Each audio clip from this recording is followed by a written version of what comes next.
चुनाव 2022 की बयार और जेपी नगर में जयप्रकाश नारायण जो समग्र क्रांति के अग्रदूत थे, महानायक थे, उनके गांव में कुछ समाजवादी पार्टी के लोग मिल गए हैं और ये लोग प्रचार प्रसार कर रहे थे। रास्ता चलते मुलाकात भी हो गई। आइए कुछ सेहत के बारे में जान लेते हैं कि समाजवादी पार्टी इस बैतरणी में कैसे पार करेगी और उनके पास मुद्दे क्या हैं। अभी नारा भी लोग लगा रहे थे, हमारे आग्रह पर लोग समाजवादी पार्टी जिंदाबाद जिंदाबाद जिंदाबाद, मुलायम सिंह यादव जिंदाबाद जिंदाबाद जिंदाबाद, मुलायम सिंह यादव जिंदाबाद जिंदाबाद जिंदाबाद। ए जवानी है कुर्बान, अखिलेश भैया तेरे नाम, ए जवानी है कुर्बान, अखिलेश भैया तेरे नाम, ए जवान जिंदाबाद जिंदाबाद जिंदाबाद। अब चलिए भैया, अखिलेश भैया के नाम पर जवानी कुर्बान करने वाले लोग कौन हैं? कभी मातृभूमि के नाम पर जवानी कुर्बान होती थी, कभी देश के नाम कुर्बान होती थी। आज अखिलेश भैया के नाम पर जवानी कुर्बान क्यों हो रही है और अखिलेश भैया में खासियत क्या है? अखिलेश भैया कैसे मुख्यमंत्री बनेंगे? अब जो इसके नेता हैं उनसे हम बात करते हैं। शुभ नाम आपका? जी, मैं सूर्यभान सिंह जी। और जयप्रकाश नगर का निवासी हूँ। अच्छा, जयप्रकाश नगर के ही निवासी हैं आप। ऐसी माटी के आप निवासी हैं जो विश्व पटल पर है जी जी। और जिन्होंने परिवर्तन का आगाज किया था। तो आप प्रत्याशी के रूप में यहाँ जैसे मांग कर रहे हैं टिकट का, अभी तो जी, मैं टिकट का आवेदन किया हूँ समाजवादी पार्टी से। जी जी। यह विधानसभा कौन सी आपकी? बैरिया विधानसभा 363। सूर्यभान जी, क्या लग रहा है किस आधार पर आप लोग बैतरणी पार करेंगे? जी, जो इस सरकार की करनी और कथनी है, हाँ। उसके खिलाफ जनता में एक आक्रोश है। आक्रोश क्या है? नौजवानों का बेरोजगार करना, हाँ। लोकतंत्र की हत्या, पत्रकारों के साथ जो मर्माहत हत्याएं हो रही हैं, जो ज्यादती हो रहा है, जनता के साथ जो ज्यादती हो रहा है, बोलने पे एक लोगों के जबान पे ताला लगाया जा रहा है कि आप इससे ज़्यादा आवश्यकता से अधिक नहीं बोल सकते हैं। तो ये एक लोकतंत्र की हत्या है, किसानों की हत्या है।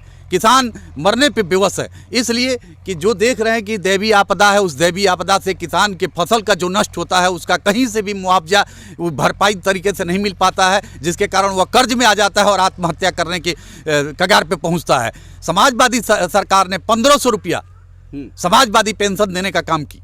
समाजवादी ने 3.5 लाख रुपये से लोहिया आवास देने का काम की।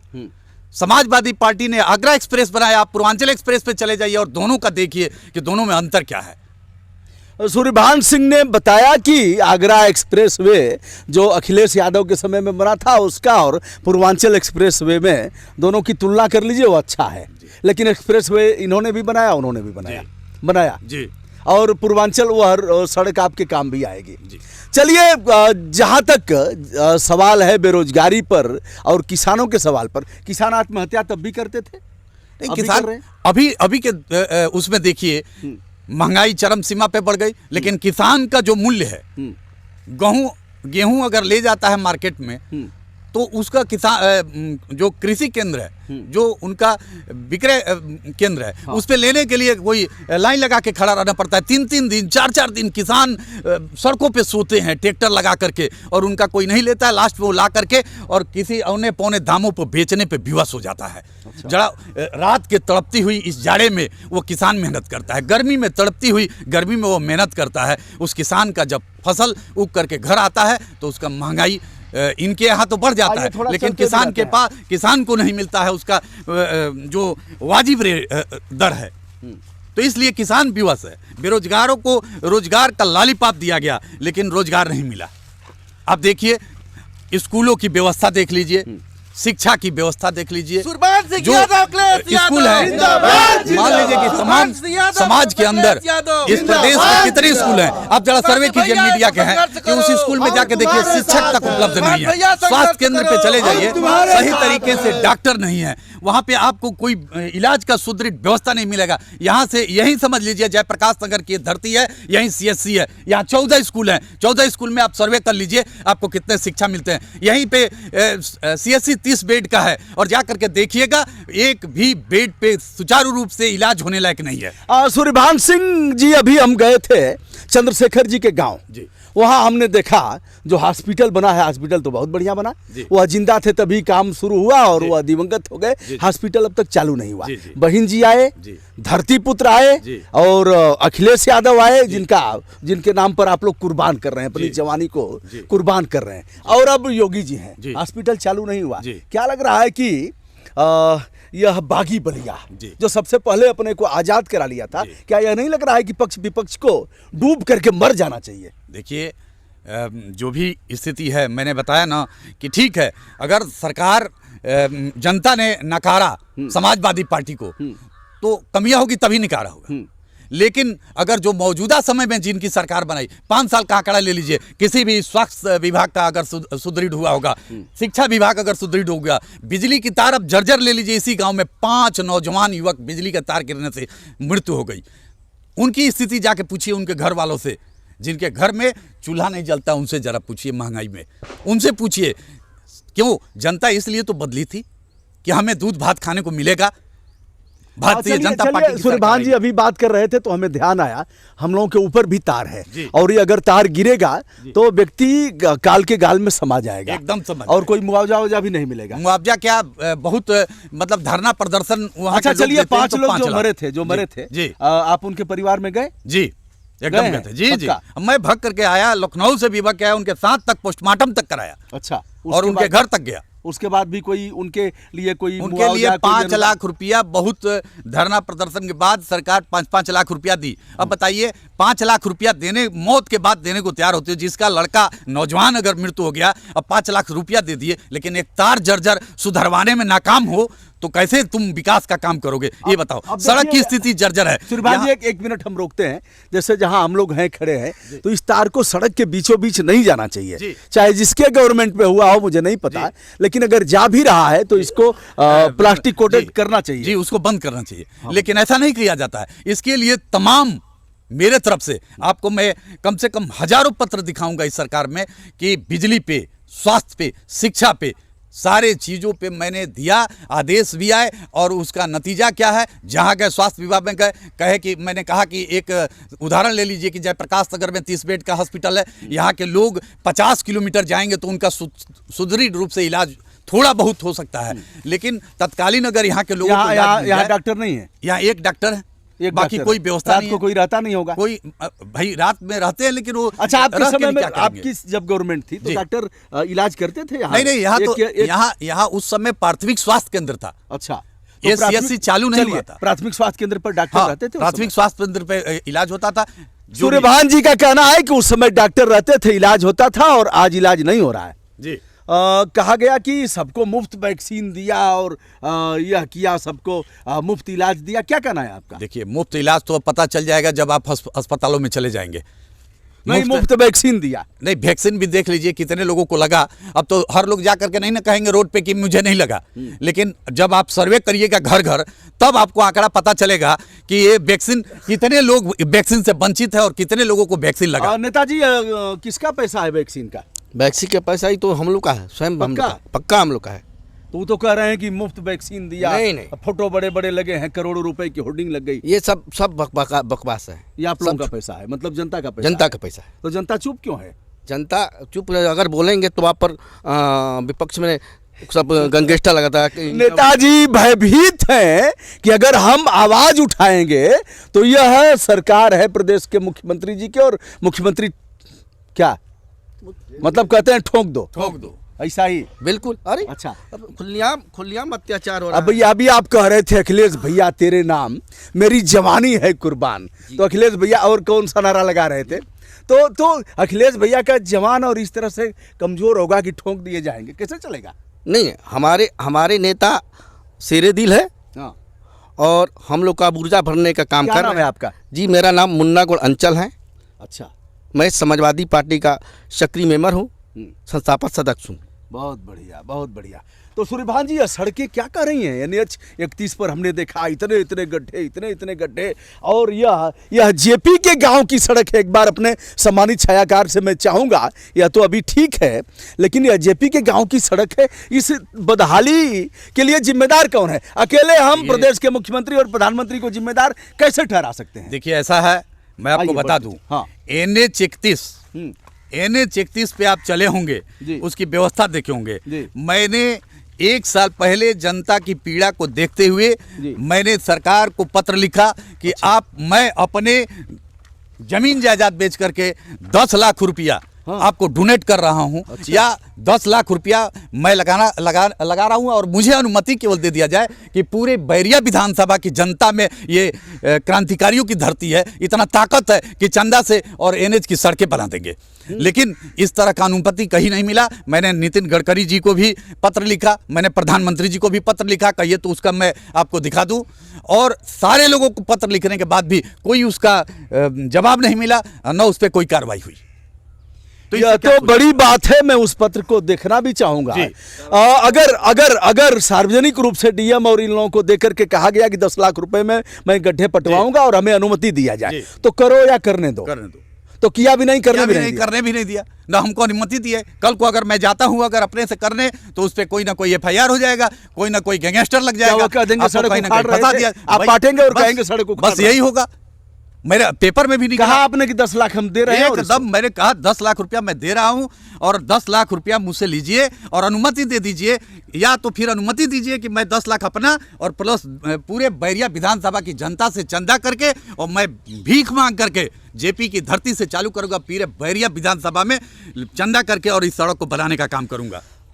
सपा के इस वर्कर ने कहा करो या करने दो, लेकिन न किया न करने दिया, और सड़कें जानलेवा हो गई हैं, खूनी हो गई हैं, प्रतिपल दुर्घटना को आमंत्रण दे रही हैं। अभी सुरेंद्र सिंह जी के साथ हम थे, जी, जो यहाँ के विधायक हैं। जी। उन्होंने कहा हमारी सड़क, प्रदेश की सड़क देख लीजिए, और उन्होंने कई सड़क गिनाया भी, हमें देखना भी है, उन सड़कों को हम देखेंगे भी। जी, तो आप देख लीजिए। सूर्यभान जी, एक चीज, अंतिम सवाल। जी, चलिए, बड़ी बात आपने कहा, और आपको न करने दिया और न किया। यही नहीं, कोरोना काल में मैंने ही आगे चल करके और सोनबरसा अस्पताल पे और जयप्रकाश नगर अस्पताल पे लोगों जब त्राई कर रहे थे, ऑक्सीजन की किल्लत थी, मैंने ऑक्सीजन पहुंचाने का काम किया।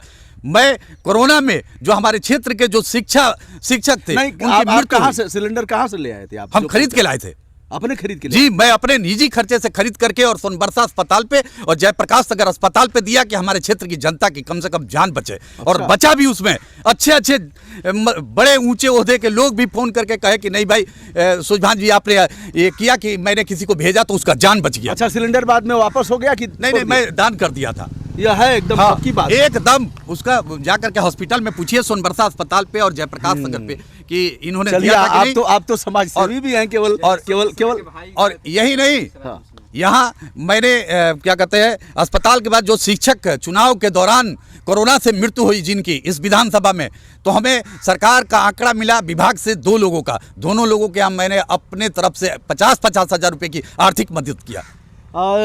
सत्तासीन दल का कोई आया नहीं आगे? अब आगे मैं तो अपना काम किया, लेकिन आगे कोई आया नहीं। आता तो जरूर कहीं ना कहीं समाचार आ जाता, कहीं ना कहीं कुछ हो जाता, पता चल जाता कि किसने ऑक्सीजन दिया। प्रदेश की सड़कें भी जर्जर हैं और केंद्र की सड़कें भी जर्जर, सारी चीजें जर्जर है। बिजली से लेके, स्वास्थ्य से लेके, शिक्षा से लेके, आप जा करके देखिए, मुआयना कीजिए। अगर कहीं भी आपको सही मिल जाएगा आप बताइएगा। मैं राजनीतिक में जो चल रहा हूँ, आपको वादा कर रहा हूँ कि मैं राजनीति से संन्यास ले लूंगा। यह है सूर्यभान सिंह, और क्षेत्र में भ्रमण के दौरान मुलाकात हो गई है। चलते चलते इधर आप देख रहे हैं बंधा है, और कौन सा बंधा है? ये एक नया रिंग बंधा बन रहा है। अच्छा। इसको रोकने के लिए, हाँ। बाढ़ के पानी को रोकने के लिए। हाँ। लेकिन ये भी देखिए, तीतर बितर है, आधा अधूरा काम हुआ। अब 2 महीना सरकार की रह गई, चले जाएगी, सपा की सरकार आएगी। देखिए, इनका काम अधूरा है कि पूरा हो गया, देख लीजिए। तो खेल चल रहा है। अब खेल है। खेल में कौन लोग शामिल हैं? अब खेल में अब क्या बताया जाए, कौन शामिल है? अब तो भगवान मालिक, मतलब रेफरी से लेकर के और प्लेयर और सब, जब ऊपर ही से सब चल रहा है मामला कि कोई काम सुधरी। तो इस बार आप लोग सरकार बनाएंगे पक्का? सरकार तो 2022 में जनता अच्छा, जनता, मैं बता दूं कैसे बनेगी सरकार। इस तरह से बनेगी कि जनता के मन में पीड़ा है, दर्द है, वो दर्द बयां नहीं करता है। जब आपका दर्द नहीं निकलेगा तो अंदर ही अंदर घाव करेगा, और घाव जिस दिन ईवीएम मशीन मिलेगा वह इलाज का काम करेगा, और जाकर के बटन दबाने का काम करेंगे साइकिल पे। एक एक बच्चा कहेगा कि सरकार बदल के फेंक दो। उस दिन किसी को एफआईआर नहीं होगा, उस दिन किसी को गोली नहीं चलेगा, उस दिन किसी के घर पे बुलडोजर नहीं चलेगा। उस दिन लोग अपना पावर दिखाएंगे और जनता अपनी पावर दिखा के उखाड़ फेंकेगी। जिस जनता ने उनको कुर्सी पे, सत्ता की कुर्सी पर बैठाने का काम किया और भाजपा की सरकार बनाने का काम किया, उस भाजपा की सरकार को उठाने का काम, उखाड़ने का काम जनता करेगी। और जनता का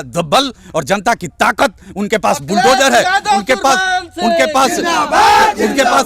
सूट करो है, उनके पास बुलडोजर है, और जनता के पास अंगूठा निशान है, ईवीएम का निशान है। अब 2022 में इंतजार कीजिए, आपको ताकत दिखाएगी जनता। 2022 का इंतजार करिए। जनता परेशान हो गई है और सीधे जाएगी और वहां बटन दबाएगी साइकिल पर, ऐसा कहना है। और ये लोग सरकार बनाने के लिए प्रतिबद्ध हैं। दोस्तों, मैं हूं ब्रजभूषण दुबे, यूट्यूब चैनल ब्रजभूषण मार्कंडेय से। रास्ता चलते मिल गए लोग, ऐसे तमाम लोगों से बात करता रहूंगा। ना काहू से दोस्ती, ना काहू से बैर, और धारदार प्रश्न होते रहेंगे। क्या आता है परिणाम हमें नहीं पता, लेकिन हम हकीकत दिखाएंगे, वास्तविकता से अवगत कराएंगे। और इन जर्जर सड़कों को, सड़कें तो सूर्यभान जी हमारी है ना नितिन गडकरी की है, ना योगी जी महाराज की है, और न आप सड़कें कर है ना। आप जरा इस बंधे पे चले जाइएगा, कहीं भी जाइए आप, देखिए पूरे प्रदेश की मैं बात कर रहा हूं, पूरे प्रदेश में जाइए, कम से कम 80% सड़कें गड्ढा युक्त है। तो एक अंतिम सवाल जी। यह सवाल हम सुरेंद्र सिंह से भी किए जी। शिवपालानंद और केशवानंद में क्या अंतर देख रहे हैं? समझाना नहीं ना होगा, केशवानंद कौन है और शिवपालानंद कौन है? मैं आपको बता दूं पत्रकार महोदय, मैं समाजवादी पार्टी में उस समय कुछ भी नहीं था, एक छोटा सा अदना सा, मैं समाज सेवी के नाम से जाना जाता था, और समाज सेवी के नाम से, शिवपालानंद और केशवानंद में अंतर बताइए। समाज सेवी के नाम से मैंने पत्र दिया समाजवादी पार्टी सरकार में। आप जाके देखिएगा, 18 किलोमीटर सड़क केवल समाजवादी पार्टी के कार्यकर्ता होने के नाते, एक समाज सेवी होने के नाते, पत्र पे, मेरे पत्र पे 18 किलोमीटर सड़क बन गई, जिसपे चलने के लिए मतलब इसलिए शिवपालानंद जी के आप ऋणी हैं, आभारी हैं कि हमारे पत्र पर उन्होंने कर दिया। 20,000 लोगों को जाने का, आवागमन की सुविधा मिल गई। और यह पत्र देने पर केशवानंद जी की तरफ से नहीं और यहाँ पे एक कार्यकर्ता, अगर भाजपा की कार्यकर्ता लिख के जरा गड्ढा मुक्त करा दे, मैं उसी दिन राजनीति से संन्यास लेकर के हट जाऊंगा, मेरा दावा है। चलिए दोस्तों,